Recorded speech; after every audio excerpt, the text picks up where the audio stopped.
Olá, sejamos todos muito bem-vindos a esse momento de reflexões, de aprofundamento nos ensinamentos do Mestre Jesus e da doutrina espírita, né?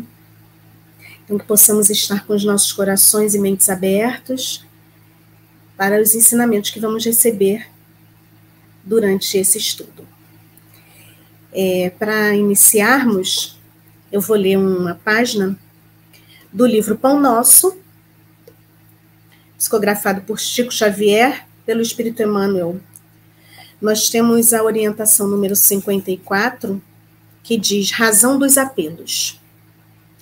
Pelo que, sendo chamado, vim se contradizer. Pergunto, pois, por que razão mandaste chamar-me? Pedro, está em Atos, capítulo 10, versículo 29. A pergunta de Pedro ao centurião Cornélio é traço de grande significação nos atos apostólicos. O funcionário romano era conhecido por suas tradições de homem caridoso e reto. Invocava a presença do discípulo de Jesus, atendendo a elevadas razões de ordem moral, após generoso alvitre de um emissário do céu, e, contudo, atingindo-lhe o círculo doméstico. O ex-pescador de Cafarnaum interroga sensato: por que razão mandaste chamar-me? Simão precisava conhecer as finalidades de semelhante exigência, tanto quanto o servidor vigilante necessita saber onde pisa e com que fim é convocado aos campos alheios. Esse quadro expressivo sugere muitas considerações aos novos aprendizes do Evangelho. Muita gente, por ouvir referências a esse ou àquele espírito elevado, costuma invocar-lhe a presença nas reuniões doutrinárias. A resolução, porém, é intempestiva e desarrazoada. Por que reclamar a companhia que não merecemos? Não se pode afirmar que o impulso se filie à leviandade. Entretanto, precisamos encarecer a importância das finalidades em jogo. Imaginai-vos chamando Simão Pedro a determinado círculo de oração e figuremos a aquiescência do venerável apóstolo ao apelo. Naturalmente, sereis obrigados a expor ao grande emissário celestial os motivos da requisição e, pautando no bom senso as nossas atitudes mentais, indaguemos de nós mesmos se possuímos bastante elevação para ver, ouvir e compreender-lhe o Espírito glorioso. Quem de nós responderá afirmativamente? Teremos assim suficiente audácia de invocar o sublime Cefas, tão somente para ouvi-lo falar? Vamos orar. Amado Mestre Jesus, espiritualidade amiga que aqui se faz presente, queremos primeiramente agradecer pela oportunidade desse encontro, a oportunidade do estudo, a oportunidade de podermos fazer essa escolha, de estarmos aqui estudando o Evangelho de Jesus. Esse Evangelho de amor, que nos mostra o caminho reto a que devemos seguir. Muito obrigada, amado Mestre, pelo teu amor, pela tua orientação, pelo teu exemplo.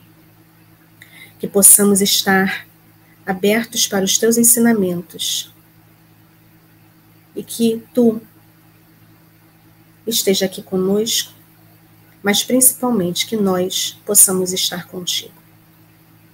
Assim seja, graças a Deus. Bom, que bom estar aqui, né? Eu falei, muito bom fazermos essa escolha de estarmos em busca dos ensinamentos de Jesus, de entender, né, esses ensinamentos. E fazer essa escolha já é um passo muito importante, né, para a nossa caminhada enquanto espíritos em busca da nossa reforma íntima, né? Então vamos começar as nossas reflexões, os nossos estudos de hoje. Nosso estudo hoje é sobre o caráter da revelação espírita, que está no primeiro capítulo da Gênese. Mas para chegarmos, né, falarmos mais sobre a revelação espírita, vamos falar um pouquinho antes das revelações que a precederam, para a gente poder entender melhor esse contexto. No primeiro capítulo do Evangelho segundo o Espiritismo, não por acaso ele é o primeiro capítulo, nos traz as 3 revelações, que são Moisés, o Cristo e o Espiritismo, né? São as 3 revelações. E por que nós precisamos de 3 revelações? Porque cada revelação, ela vem conforme o adiantamento moral da época. Na época de Moisés, os espíritos que ali estavam encarnados não tinham a capacidade de entendimento que temos hoje. Ou seja, nós, enquanto encarnados na época de Moisés, porque nós passamos por isso, nós não tínhamos a capacidade do entendimento que temos hoje. Nós evoluímos, né? Então tivemos Moisés, depois o Cristo e depois a doutrina espírita. Cada uma conforme o adiantamento moral da época. Lá no comecinho do Evangelho, desse primeiro capítulo, diz assim: na lei mosaica há 2 partes distintas. A lei de Deus, promulgada no Monte Sinai, e a lei civil ou disciplinar, decretada por Moisés. Uma é invariável, a outra, apropriada aos costumes e ao caráter do povo, se modifica com o tempo. Então, Moisés, ele era um legislador. Ele criou as leis dos homens, né? Então, a lei mosaica ela é dividida pela lei de Deus e a lei dos homens. E ele criou leis muito rígidas. Essas leis humanas que ele criou foram muito rígidas, porque naquela época o adiantamento moral dos espíritos precisava disso, né? Então, para a gente ter ideia, naquela época era uma lei, estava na lei, até que tamanho o homem poderia deixar a barba crescer. Naquela época, estava na lei que não se podia falar com os espíritos. Isso era proibido. Então, ainda hoje, nós também precisamos de leis humanas, né? Para que servem essas leis? Para que nós possamos ter uma orientação do caminho a seguir para não cairmos em tantos erros, né? Já caímos em muitos erros. Com leis, sem leis, cairíamos em muitos mais erros. Mas essas leis também foram evoluindo, nós ainda precisamos disso. Vai chegar um momento que nós não precisaremos mais, enquanto espíritos, mas ainda precisamos. Sendo que na época de Moisés, essas leis eram muito mais rígidas, porque era o que se precisava naquela época. E essas leis, elas sempre foram confundidas, e ainda hoje há quem as confunda com leis de Deus também. Acham que o que Moisés falou lá, tudo era lei divina. Por que foi colocado desta forma? Porque naquela época só se continha pelo medo. Medo de um ser superior, que castigaria caso fizessem errado. Então era assim que se continha as pessoas, dando medo, fazendo medo e dizendo que vinha de um ser superior, vindo de Deus, né? Só que as leis de Deus, elas são imutáveis. Essas humanas, elas modificam. Vide que nós não precisamos mais de uma lei que determine até que ponto se pode crescer uma barba. Hoje nós já podemos, né? Somos livres para nos dizermos espíritas. Então nós já evoluímos nesses quesitos, mas em alguns ainda não, né? Mas as leis de Deus, essas sim, elas são imutáveis. O que Moisés recebeu naquela época vale para nós ainda hoje, né? Honrar pai e mãe, não matar, não roubar, não desejar o bem do próximo, não cobiçar a mulher alheia, né? Então tudo isso faz parte das leis de Deus. E isso valeu naquela época, valeu na época de Cristo e vale na nossa época e vai continuar valendo. Ela é imutável, porque essas são as leis de Deus, né? E Moisés, quem recebeu essas leis, né, que são os chamados 10 mandamentos, são as leis divinas. Inclusive, Chico, no Pinga Fogo, né, que Chico fez, se vocês tiverem curiosidade, pode pesquisar no Google, que se acha lá, né? Chico foi perguntado quando que foi feita a primeira psicografia.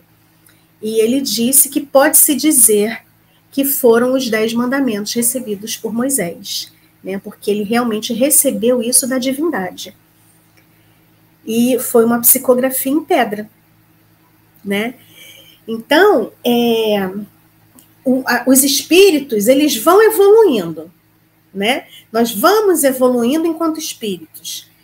Estivemos em várias outras épocas, pode ser que estivemos junto com Moisés, ou não, ou um pouco antes, ou um pouco depois, mas já passamos por aqui algumas vezes, né? Precisamos dessas leis mais rígidas, e com a evolução veio a segunda revelação, né? E a segunda revelação foi o próprio Cristo, né? O próprio Cristo que veio ao nosso planeta, né? Trazer a lei de amor. A lei de amor que nada mais é do que a junção de todos esses 10 mandamentos. Ele pegou as leis divinas e colocou em um grande mandamento, que é o mandamento maior, né? Tenho certeza que vocês aqui lembram qual é o mandamento maior. Amar a Deus sobre todas as coisas e ao próximo como a si mesmo. Então é amor, amor, amor. Amor a Deus, amor a si próprio e amor ao próximo, né? Então, todos esses 10 mandamentos estão englobados neste único mandamento. Porque quando a gente tem amor, a gente honra o pai e a mãe, a gente não mata, a gente não rouba, a gente não deseja o que é do próximo, né? Então, todos os outros mandamentos. Então, ele conseguiu sintetizar, né? Mas por que ele conseguiu sintetizar o Cristo? Porque naquele momento, naquela evolução,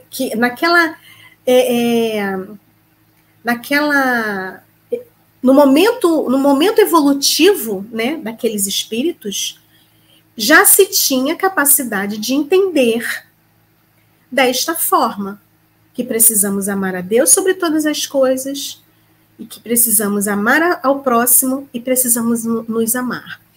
E é interessante porque existe uma ordem, né? Se a gente parar bem para analisar o mandamento maior, é Deus, eu e meu próximo. A Deus sobre todas as coisas e ao próximo como a mim mesmo. Então, para eu saber amar ao próximo, para eu ter uma qualidade no que eu dou ao meu próximo, eu preciso me amar primeiro. E aí, eu já trago uma reflexão aqui para nós, que nós precisamos pensar e nos analisar, né? Como é que eu estou cuidando de mim? Eu estou me amando? Eu estou cuidando de mim? Eu estou sendo caridosa comigo? Porque nós precisamos fazer conosco primeiro para ter qualidade no que a gente oferece ao próximo. Se eu não tenho caridade comigo, eu não vou ter uma boa caridade para oferecer. Se eu não tenho cuidado comigo, eu não vou ter um bom cuidado com o meu próximo. E se eu não tenho amor por mim, eu não vou ter um bom amor, né? Um amor verdadeiro para oferecer ao meu próximo. Então precisamos ter sempre conosco esse cuidado, auto-amor, autocuidado, auto-perdão, né? Porque muitas vezes carregamos culpas, arrastamos culpas como uma corrente no nosso pé que nos aprisiona de uma forma, né? E não conseguimos nos perdoar. Dessa forma, nós também não saberemos perdoar o nosso próximo. E quando eu falo de próximo, começa no mais próximo mesmo, fisicamente falando, né? Começa comigo, depois com quem está mais próximo de mim. Quem está mais próximo de mim? É a minha família. Então, eu me amo, me cuido, me perdoo, pois eu vou vir para o meu próximo, o mais próximo, a minha família. Então, vamos amar a nossa família, cuidar da nossa família, ser caridoso com a nossa família. Conseguimos fazer isso? Vamos expandindo, né? Vamos para a nossa sociedade, para o nosso bairro, para a nossa cidade, né? Até que isso possa ser alcançado todo o mundo. Até chegarmos no momento que alcancemos o amor universal, que é onde nós todos estamos caminhando para isso, né? É seguir essa lei de amor. E essa lei de amor, ela está toda escrita no Evangelho. Toda escrita no Evangelho. Tem, inclusive, uma história narrada, se eu não me engano, no livro, não sei se é Obreiros da Vida Eterna, pode estar me falhando um pouco agora, que André Luiz ele conta que lá no nosso lar, uma certa vez, eles receberam uma visita de um espírito superior a eles. Não era um espírito puro, não era. Era um espírito superior àqueles espíritos do nosso lar. Ele estava em um outro plano. Um outro plano espiritual, né? E eles tiveram essa visita e tiveram a oportunidade de conversar, né, com esse espírito que era um pouco mais elevado que eles. Então chegou aquele espírito ali com uma luz mais forte, né, porque ele era superior a eles, e eles tiveram a oportunidade de conversar com as pessoas, né, as pessoas, né, aqueles espíritos tiveram a oportunidade de conversar com aquele espírito que era superior e fazer algumas perguntas. E eles começaram a fazer questões, né, trazer dúvidas que para eles era muito complexo, era muito difícil de entender, de chegar a algumas respostas. E cada pergunta que eles faziam, aquele espírito um pouco mais elevado pegava, puxava aqui assim do lado, entregava um pergaminho com uma passagem do Evangelho. Vinha uma outra pergunta também muito complexa, vinha, puxava um pergaminho, entregava uma passagem do Evangelho. Outra pergunta, outra passagem do Evangelho e outra passagem do Evangelho. Então, todas as respostas estão no Evangelho, né?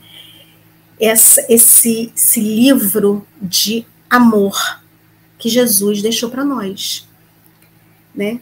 Mas Jesus, ele também sabia que naquele momento da humanidade, com aquela evolução moral que existia, também não éramos capazes de entender muitas coisas que ele estava dizendo.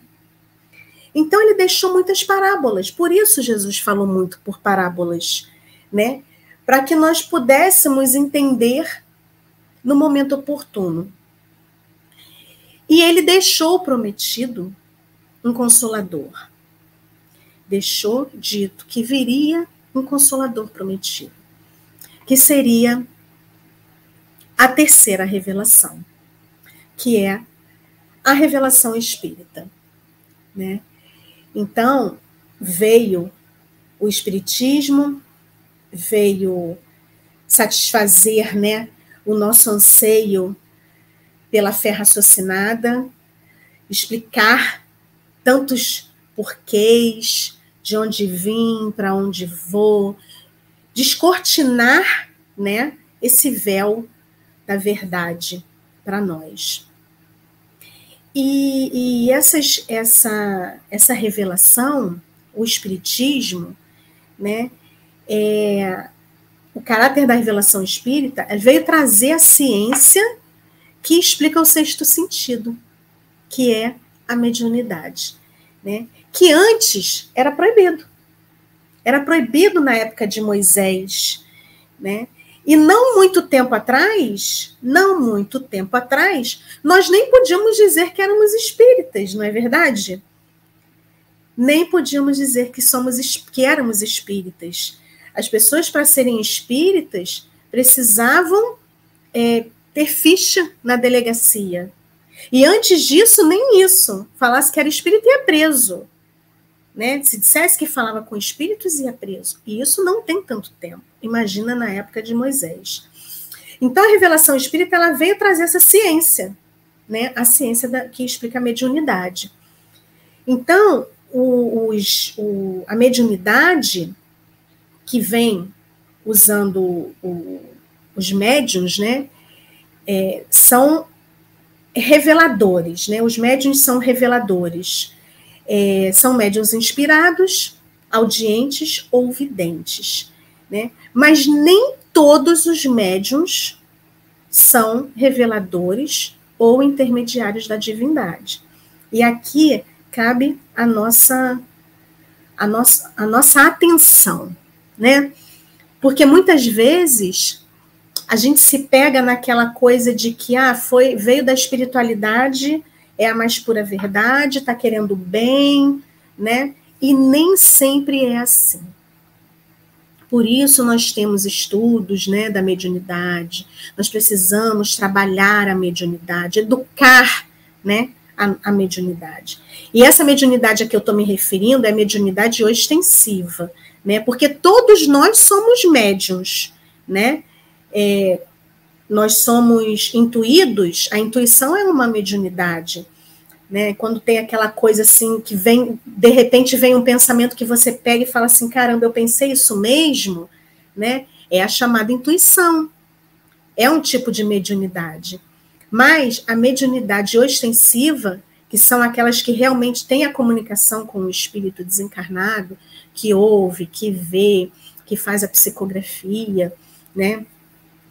Esses, nós precisamos entender que nem todos eles são reveladores ou estão a trabalho da divindade, né? Muitas vezes, quando a mediunidade não está bem educada, não está bem trabalhada, né? Nós temos aí os desencarnados que se aproveitam dessas aberturas, né? E a gente precisa ter cuidado com isso.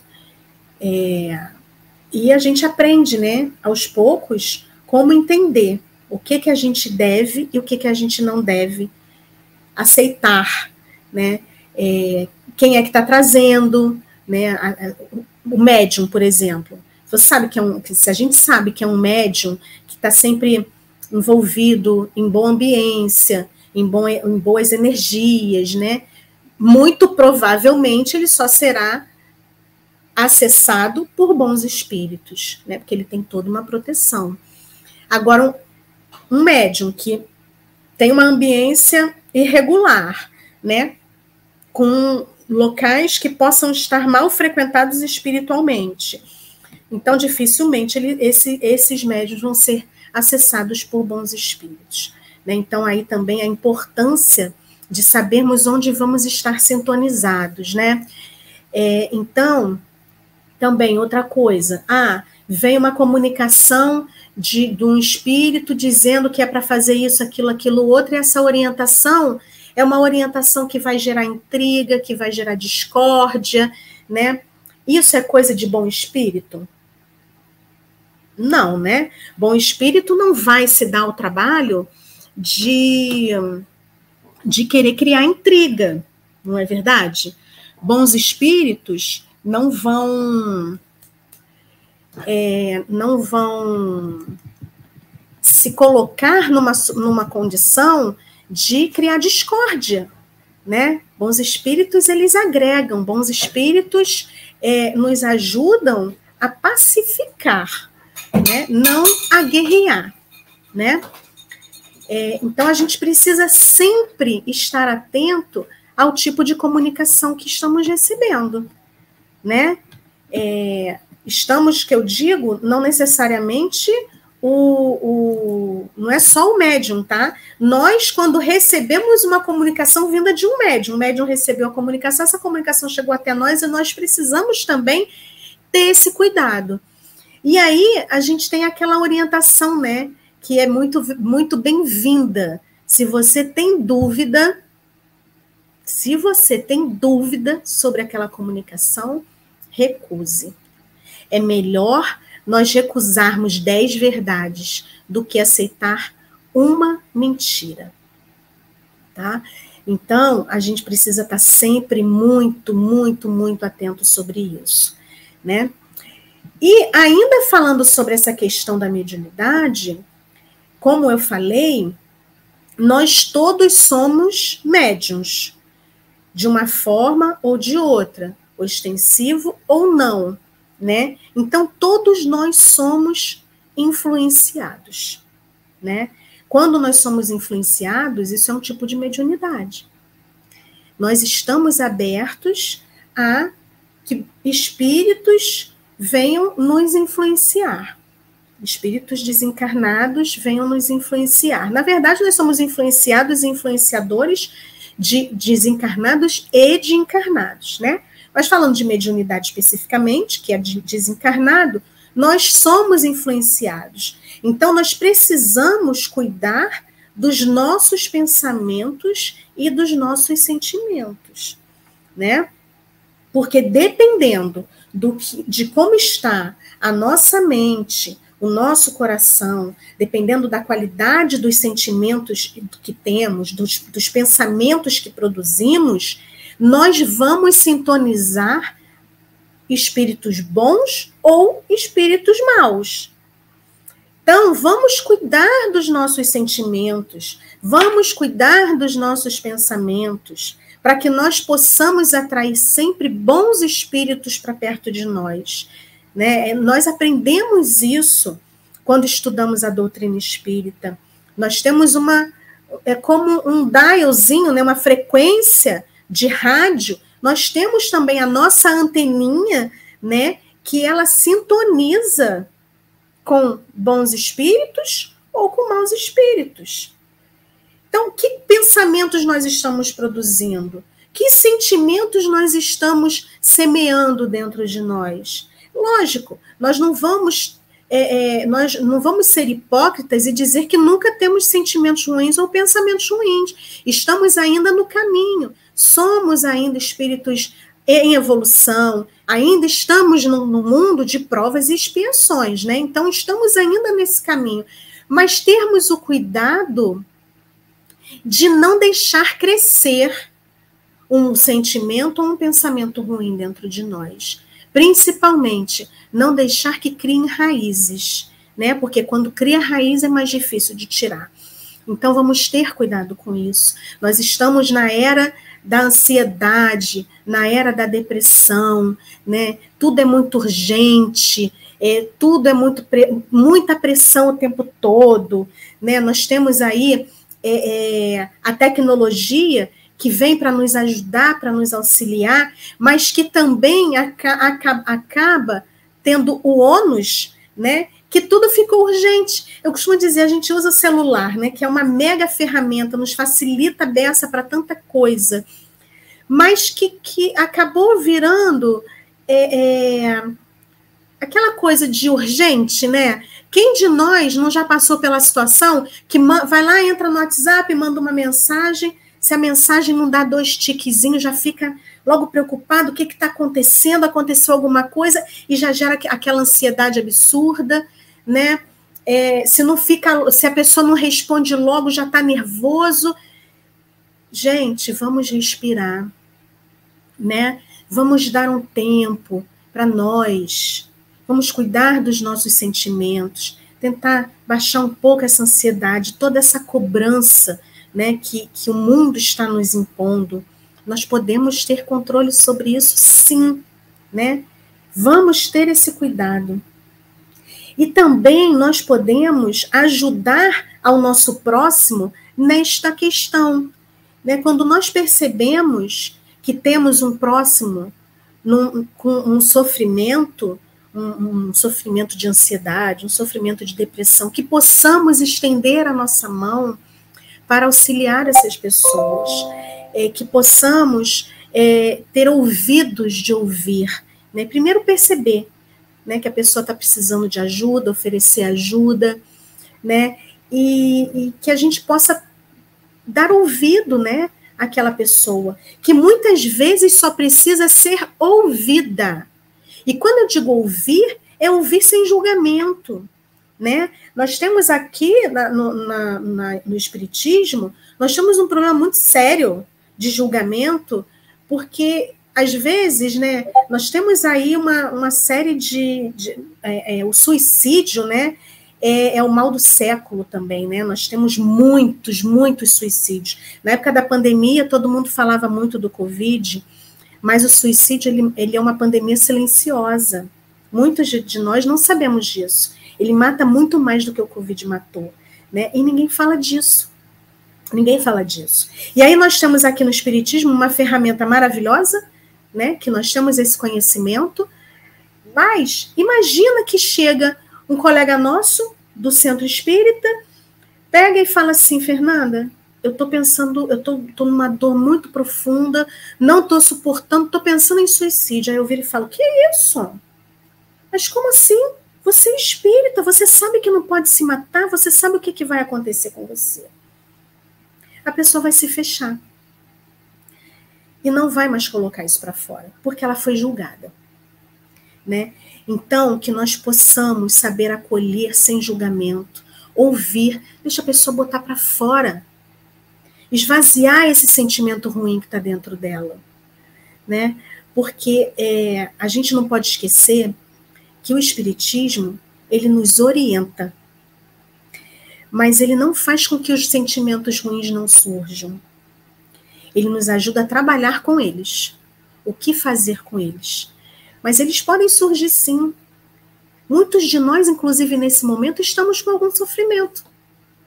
Sofrimentos profundos.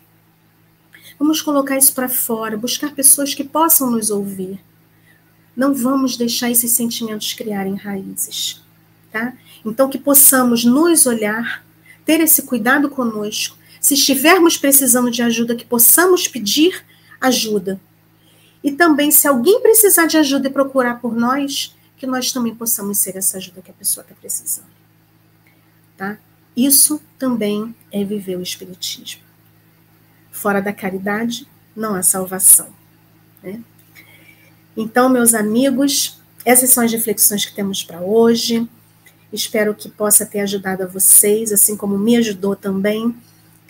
E que todos possamos, de alguma forma, levar, né, esses ensinamentos para as nossas vidas, no nosso dia a dia. Tá bom?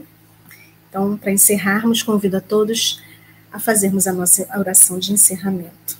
Quem desejar fechar seus olhos, que possamos elevar os nossos pensamentos a Deus, nosso Pai, a Jesus, nosso mestre, modelo, guia, e a boa espiritualidade amiga que aqui se faz presente. Agradecer por esse momento de reflexões maravilhosas, esse momento de aprofundamento no Evangelho de amor, nos ensinamentos do Mestre Jesus. Obrigada, Pai, pela oportunidade da doutrina espírita, que vem para nos esclarecer, nos orientar e nos confortar, nos desvendando o caminho deixado por Jesus. Que possamos seguir as nossas vidas praticando esses ensinamentos, chegando cada vez mais próximos do amor universal, do verdadeiro amor de Jesus. Permaneça conosco, Pai, hoje, agora e sempre. Assim seja, graças a Deus.